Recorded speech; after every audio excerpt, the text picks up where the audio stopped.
The streets of Accra pulsed with life, the rhythm of the city echoing in every honk, shout, and burst of laughter from vendors. It was a symphony of energy, a reflection of a city that never slept.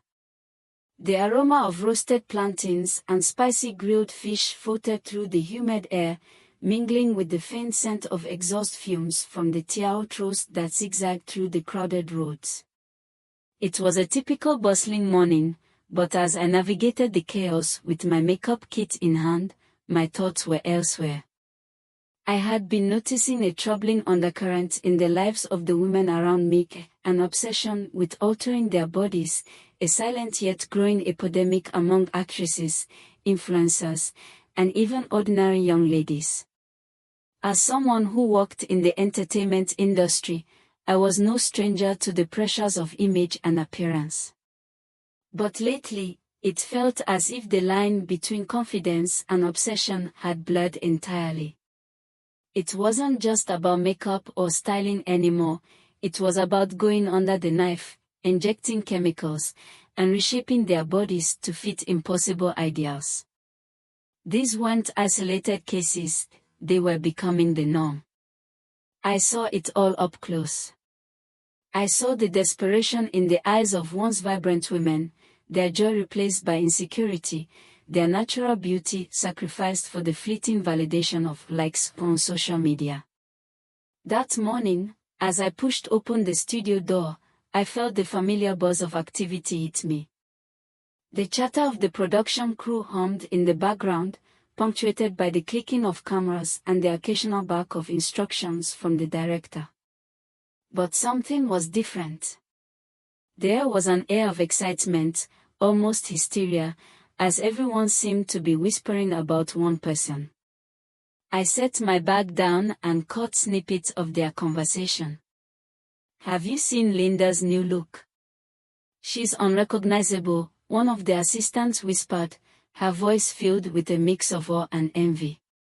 "She just returned from Dubai, right? I heard she did a full-body enhancement," another chimed in, lowering her voice. "Her Instagram is on fire," men are practically drooling in the comments. "She's already landed 2 endorsement deals." That morning in the studio, the excitement over Linda's transformation reached a fever pitch. As the crew continued their hushed conversations, Linda herself walked in, commanding attention like never before. She was dressed in a figure-hugging dress that accentuated her new curves, her face framed by a cascade of jet black hair. Her skin seemed to glow unnaturally, and every step she took oozed confidence. Yet, as I watched her greet everyone with a dazzling smile, I couldn't help but notice something different. Her laughter didn't sound as free as it used to, and her gaze seemed guarded, almost hollow. Linda had always been a woman who radiated warmth. She was the kind of actress who didn't just play a role, she embodied it, her authenticity drawing audiences in. But now, she seemed distant, as if she was wearing an invisible mask along with her flawless makeup. The crew, however, saw none of this. To them, she was a goddess reborn, a walking testament to the rewards of investing in oneself. I found myself growing more uneasy. I had worked with Linda for years, watching her rise to stardom. She had once been outspoken about her love for her natural beauty, often encouraging young girls to embrace themselves as they were. And yet, here she was, a living contradiction to her own message. Her transformation had not just altered her appearance, it had altered the way people treated her. Directors suddenly wanted her in their projects, brands were lining up for endorsements, and her social media following skyrocketed. It was as though her talent no longer mattered, her body had become her currency. I sighed quietly, unpacking my kit and preparing for the day. Linda wasn't the first, and she wouldn't be the last. The entertainment industry was a relentless machine, feeding on the insecurities of women and pushing them to chase an unattainable standard of beauty. But what troubled me even more was how this trend was spreading beyond the industry, seeping into the lives of ordinary young women who looked up to these celebrities as role models. This obsession with physical perfection wasn't confined to actresses and influencers. It had infiltrated the dreams and aspirations of everyday women, particularly the youth. I had watched it take root in the lives of girls who believed that altering their bodies was their golden ticket to success. For them, it wasn't just about being beautiful, it was about survival. I thought of Omar, a young lady from my neighborhood whose story still haunted me. Omar had always been a bright and hopeful girl, brimming with ideas and dreams of making a difference. She had graduated from university with honors, but like so many others, she found herself stuck in the unforgiving cycle of unemployment. For months, she searched tirelessly for a job, only to face rejection after rejection. I began to notice changes in Omar. She spent less time with her friends and family and more time scrolling through social media, her eyes glued to the glamorous lives of influencers and celebrities. Every post she saw seemed to taunt her with images of luxurious vacations, designer clothes, and expensive cars. She became consumed by the idea that her life wasn't enough, that she wasn't enough. One day, she came to me with a determined look in her eyes, a look that both alarmed and saddened me. "Nana," she said, her voice firm, "I've made up my mind. I'm traveling to Lagos for body enhancement. This is my only chance to get ahead." I was stunned. Omar was one of the most intelligent and beautiful women I knew, and the thought of her altering herself felt like a betrayal of everything she already had. "Omar, you don't need to change yourself to find success," I pleaded. "You're talented, hardworking, and stunning just as you are. Trust in your abilities, and trust in God's timing." She shook her head, her tone bitter and disillusioned. "God's timing? Nana, look around. Talent and hard work don't pay the bills. Men want a certain type of woman, and if you don't fit their ideal, you're invisible. I'm tired of being invisible." Her words pierced my heart like a dagger. Omar wasn't chasing fame, she was chasing survival in a society that valued appearance over substance. She believed that reshaping her body was the only way to attract the attention of wealthy men who could provide her with the life she dreamed of. Omar wasn't the only one who believed in this distorted dream. I had seen it happen repeatedly, young women transforming themselves to fit the mold of ideal beauty, and plunging into a world of extravagant lifestyles financed by wealthy men. But the glitter of this life was always deceiving.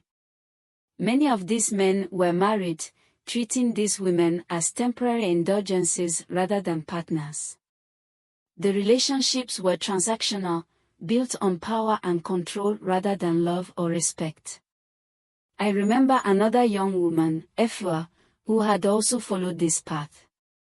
She had been a shy seamstress, barely making ends meet, until she decided to upgrade her life. With enhanced curves and a new wardrobe, she quickly became the talk of the town.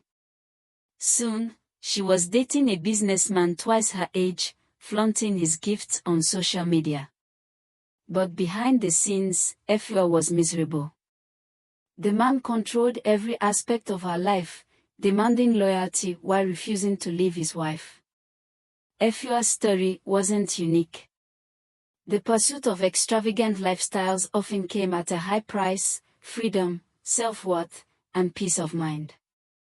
Yet, for many women like Omar, the allure of wealth and luxury was too strong to resist. They didn't see the cracks in the facade until it was too late. For Omar, the cracks began to show almost immediately.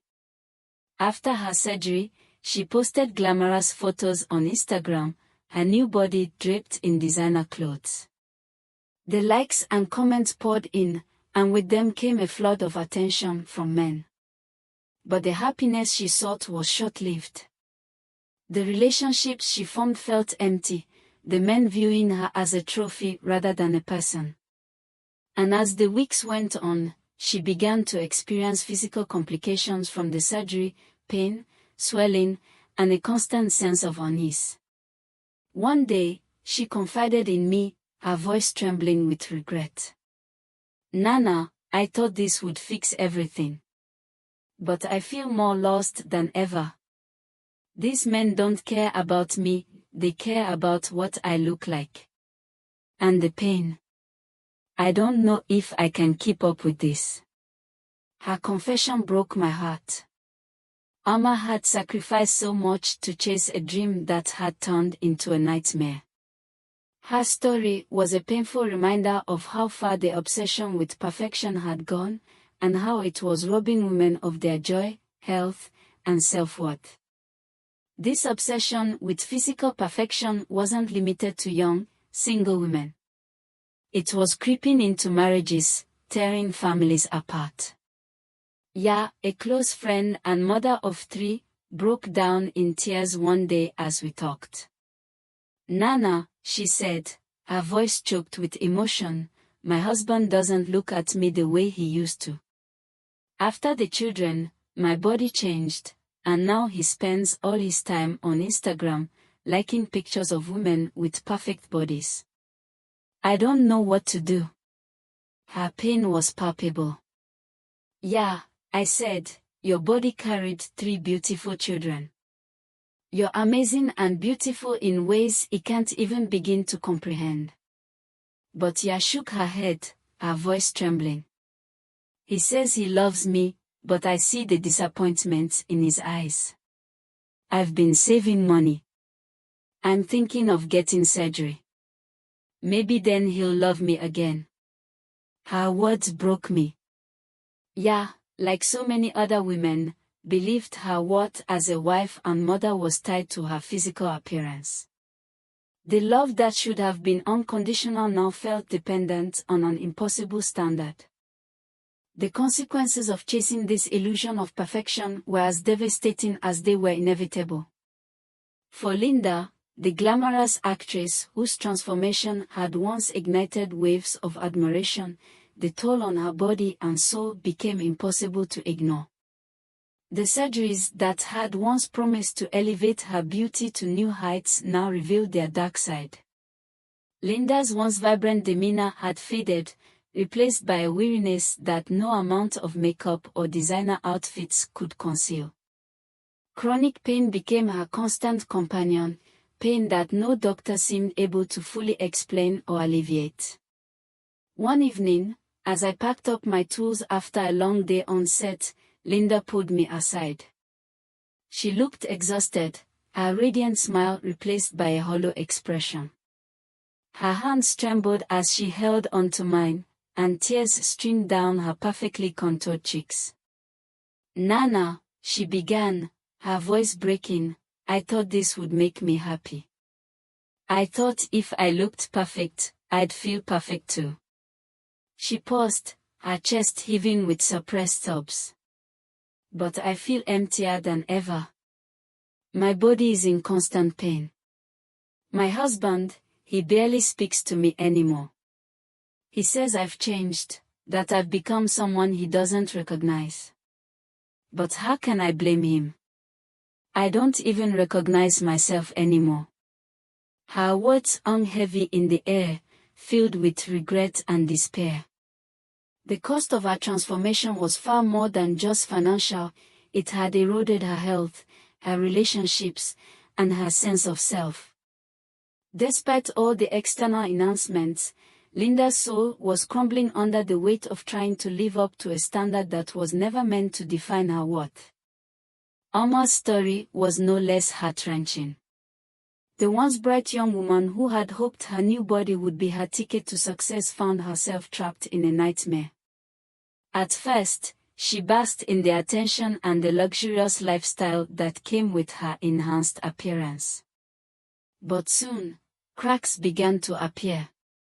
Her body, which had been forced into unnatural proportions, began to rebel.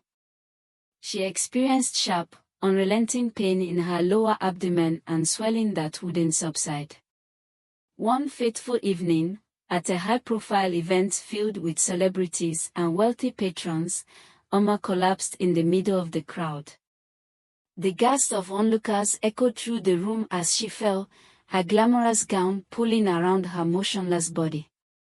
She was rushed to the hospital, where doctors discovered severe internal damage caused by botched surgical procedures. Her condition was critical, and she faced a long and painful recovery. When I visited her in the hospital, Omar looked like a shadow of the vibrant woman she had once been. Her face was pale, her eyes hollow with exhaustion and regret. She reached out for my hand, her grip weak but desperate. "Nana," she whispered, tears spilling onto her pillow, "I thought this would fix everything. I thought if I looked the part, life would finally fall into place." Her voice cracked, and she broke into quiet sobs. "But it's only brought me pain. I've lost my health, my dignity, and even my connection with God. I feel so far away from Him, so far from the person I used to be." Her words cut deeply, a stark reminder of how far she had strayed in her pursuit of a dream that had turned into a nightmare. The surgeries, the luxury, the attention, it had all come at an unbearable cost. She had gained the world's approval but lost her peace, her joy, and her sense of purpose. Both Linda and Omar's stories were tragic examples of what happens when we place our value in the fleeting approval of others rather than in the eternal love of God. Their pain, both physical and emotional, served as a haunting reminder that the pursuit of perfection, when rooted in insecurity and societal pressure, often leads to destruction instead of fulfillment. Omar's ordeal became a powerful wake-up call that rippled far beyond her small circle of friends. Her testimony, alongside Linda's heartbreaking experience, ignited a nationwide conversation about the relentless pursuit of physical perfection and its devastating consequences. Women from all walks of life began to openly discuss the pressures they faced, and slowly, a collective realization started to take root: beauty could not be defined by society's fleeting standards. Churches, women's organizations, and community leaders stepped forward, recognizing the urgent need to address this epidemic. Sermons were preached about self-worth and identity in Christ. Workshops were organized to help women rediscover their inherent value beyond their physical appearance. Billboards that once advertised quick-fix enhancements were countered by campaigns promoting self-love and spiritual beauty. The conversation had shifted from despair to hope, offering a path back to what truly mattered. At one such women's seminar, the room buzzed with anticipation as I prepared to speak. The audience was a mix of young ladies, mothers, and even older women, all eager to hear a message that resonated deeply with their struggles. Taking a deep breath, I stepped onto the stage and scanned the sea of faces before me. Each woman carried her own story, her own battles with insecurity and societal pressure. "Ladies," I began, my voice steady and filled with conviction, "we live in a world that tells us our worth lies in the curve of our hips, the smoothness of our skin, and the approval of others. But let me tell you the truth, true beauty isn't about your body or your skin. It's in your kindness, your faith, and the way you touch the lives of those around you. Society's standards will always change, but God's love for you is eternal. You are fearfully and wonderfully made just as you are." The room fell silent, the weight of my words sinking in. I shared the stories of Linda and Omar, not to shame them but to illuminate the dangers of chasing perfection at the expense of one's health, relationships, and faith. The women listened intently, their faces a mix of sorrow and resolve. Then, to everyone's surprise, Omar herself stood to speak. She had come a long way since her hospital bed, and though her physical scars were still healing, her spirit now radiated with a strength and peace that could only come from God. No surgery, no man, and no lifestyle can fill the void that only God can, she said, her voice clear and unwavering. I chased a dream that left me broken and empty. But through my pain, I learned the truth. The beauty I was searching for was inside me all along. It was in my faith, my heart, and the purpose God had for my life. I don't want anyone to make the same mistakes I did. Her testimony brought many in the room to tears. It was a moment of collective healing, a reminder that even in our darkest times, God's grace can bring redemption. Omar's journey of healing became a beacon of hope, showing women that it was never too late to turn away from the world's false promises and embrace their God-given worth. Slowly but surely, the narrative began to shift. Women started embracing their natural beauty, celebrating their imperfections, and finding strength in their faith. Social media, once a platform for flaunting unattainable ideals, began to see more posts about authenticity and self-love. Mothers encouraged their daughters to value themselves for who they were, not what they looked like. Young girls, once obsessed with filters and likes, started focusing on their talents, dreams, and character. The realization spread: true beauty wasn't about perfection, it was about love, confidence, and the light of God within. It was about how a woman carried herself with grace and integrity, how she treated others with kindness and compassion, and how she found joy in being exactly who God created her to be. One evening, as I walked through my neighborhood, I noticed a young girl helping her mother carry groceries home. The mother's body bore the marks of motherhood, stretch marks, a soft belly, but her face glowed with joy as she laughed with her daughter. It was a simple, beautiful moment, and it reminded me of the truth we were all learning to embrace. The world may idolize physical appearance, but the greatest beauty is found in a heart that knows its worth in God. This was the message we had to carry forward, for ourselves, for our daughters, and for the generations to come. The illusion of perfection could never compare to the freedom and joy of being fully loved and accepted by the one who made us fearfully and wonderfully. And that, I realized, was the true meaning of beauty. If you love this content, press the like button and kindly take a moment and subscribe for more content like this. Share to bless someone.